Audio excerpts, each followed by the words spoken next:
اپنی زندگی میں اللہ کی مدد کی طرف بڑھیں، مالک کی مدد کا حصول اختیار کرنے کی کوشش کریں، اللہ کے ساتھ اپنے آپ کو جوڑیں۔ اگر اللہ کی مدد نصیب ہو، یہ جو ہم جتنا ڈرتے رہتے ہیں، سہمے رہتے ہیں، پریشان رہتے ہیں کوئی کیا کر دے گا، ہمارے ہاں نا ہر شعبے میں معاذ اللہ ایک مافیا ہے، الا ماشاءاللہ۔ وہ مافیا کہتا ہے میرے ساتھ ملو گے تو میں چلنے دوں گا، ورنہ میں نہیں چلنے دوں گا، مارکیٹ میں آ ہی نہیں سکتا فلانا بندہ، کیونکہ یہاں ہمارا قبضہ ہے۔ اور میرے بھائی پھر بہت سارے لوگ جن کی نیتیں اور ارادے بڑے اچھے ہوتے ہیں شروع میں، وہ بھی اس مافیا کا شکار ہو جاتے ہیں اور ان کے رنگ میں رنگ جاتے ہیں۔ یاد رکھنا، کسی شخص کی بلیک میلنگ کا کبھی شکار نہ ہونا، کبھی کسی کی میٹھی اور مسجع مکفہ باتوں کا شکار نہ ہونا۔ کوئی کیا کر سکتا ہے اگر اللہ مددگار ہو تو؟ جس کو رب کریم اٹھانا چاہے اسے کوئی گرا سکتا ہے؟ ہم یہ ڈرے ڈرے سہمے پریشان فیصلہ کرنے کی طاقت نہیں، مجھے چلنا چاہیے کہ نہیں، اٹھنا چاہیے کہ نہیں، کرنا چاہیے، اٹھ باندھ کمر کیوں ڈرتا ہے؟ پھر دیکھ خدا کیا کرتا ہے۔ حضرت عبداللہ ابن عباس فرماتے ہیں میرے نبی پاک علیہ السلام نے میری تربیت فرمائی، حضور نے میری تربیت فرمائی، اور محبوب پاک علیہ السلام نے فرمایا عبداللہ یاد رکھنا، یہ نوجوان دوست میری بات لکھ لیں، پریشان لوگ میری بات لکھ لیں، جن کے پاس قوت فیصلہ نہیں وہ اس بات کو لکھ لیں۔ حضرت عبداللہ ابن عباس فرماتے ہیں میرے نبی پاک علیہ السلام نے مجھ سے فرمایا تھا عبداللہ سن، اگر ساری دنیا مل کے تیرا کوئی نفع کرنا چاہے، کر نہیں سکتی جب تک میرے رب کی رضا نہ ہو، اور فرمایا ساری دنیا مل کے تیرا کچھ بگاڑنا چاہے تو عبداللہ بگاڑ نہیں سکتی جب تک رب کریم کی حکمت کا تقاضا نہ ہو۔ لوگوں سے ڈرنا، لوگوں کی طرف دیکھنا، ماحول دیکھ کے اپنے راہ کا تعین کرنا، ہر بندے کے خیالات کے مطابق ڈھلنے کی کوشش کرنا، فلانا نہ ناراض ہو جائے، فلانا نہ ناراض ہو جائے، وہ جس نے ہونا ہو جائے، بس رب رسول ناراض نہ ہو۔ اپنی زندگی میں اپنے مالک کو مولا جان کے، بل اللہ مولاکم، اللہ تمہارا مولا ہے، وَهُوَ خَيْرُ النَّاصِرِينَ، وہ بہترین مددگار ہے۔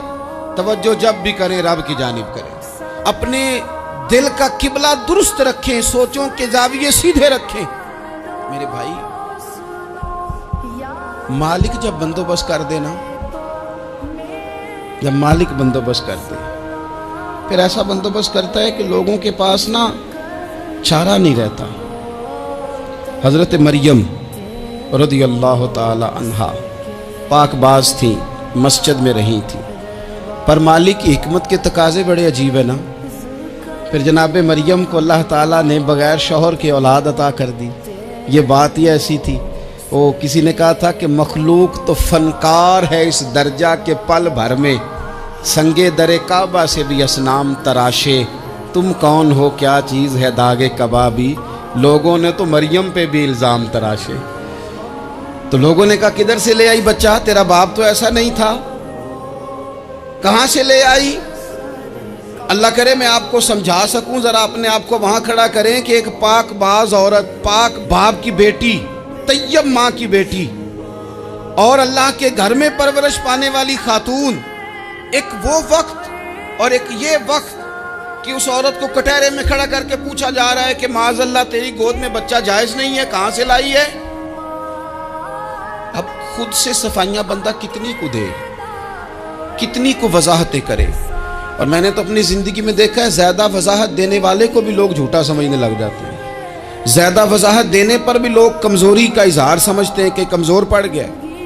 آپ صلح کی کوشش کرتے ہیں، سامنے والا بزدل سمجھ لیتا ہے، زیادہ وضاحتیں بھی کمزور کر دیتی ہیں۔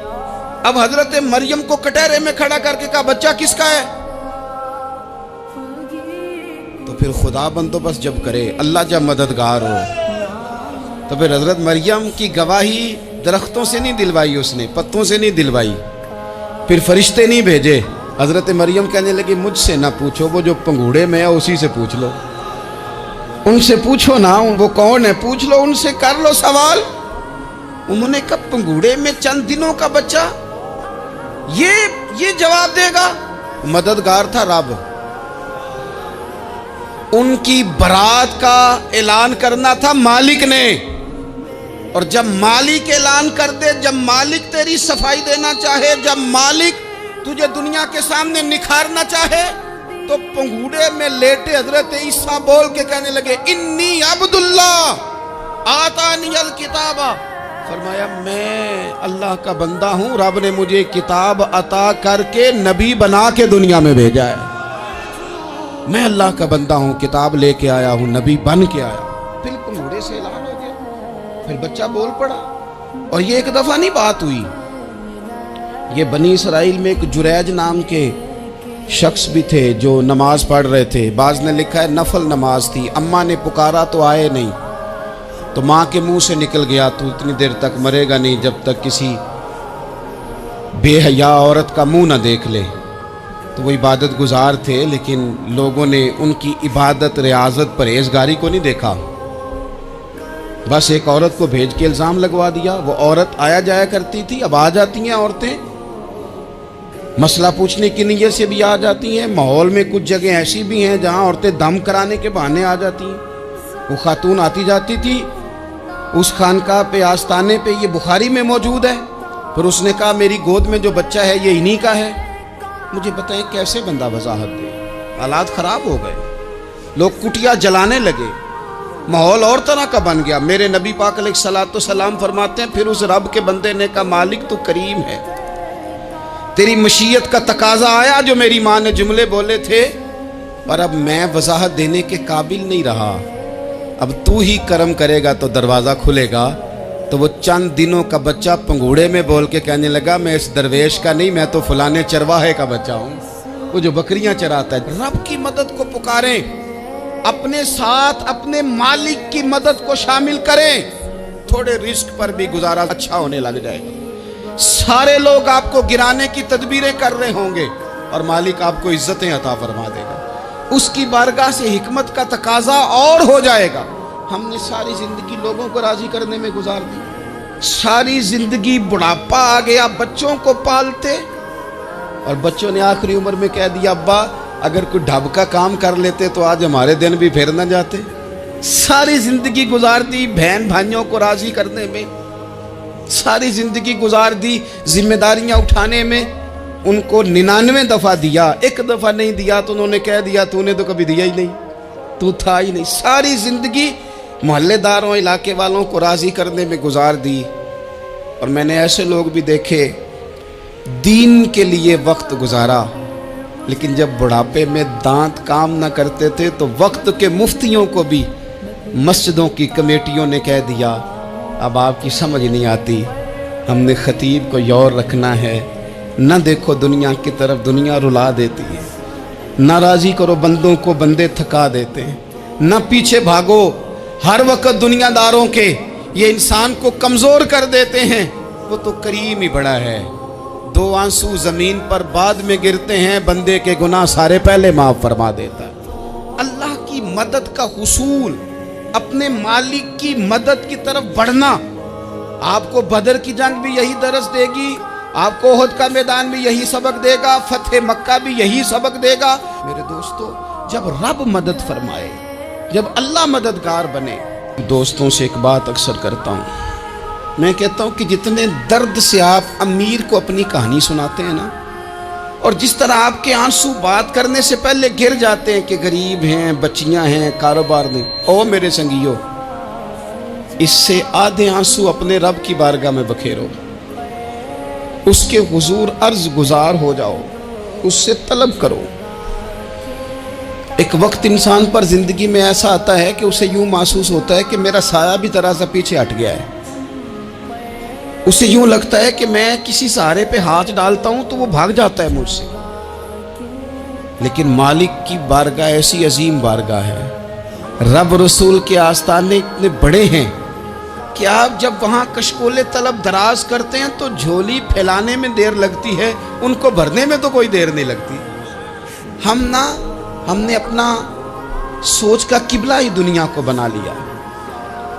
یہ جو اللہ والوں کی مدد ہے یہ تو ہے اللہ ہی کی مدد ہے، لیکن یہ جو سیٹھوں کی طرف توجہ کرنا، نوابوں کی طرف توجہ کرنا، دنیا داروں کی طرف توجہ کرنا، اور اپنا مزاج اس طرح کا بنا لینا، یارو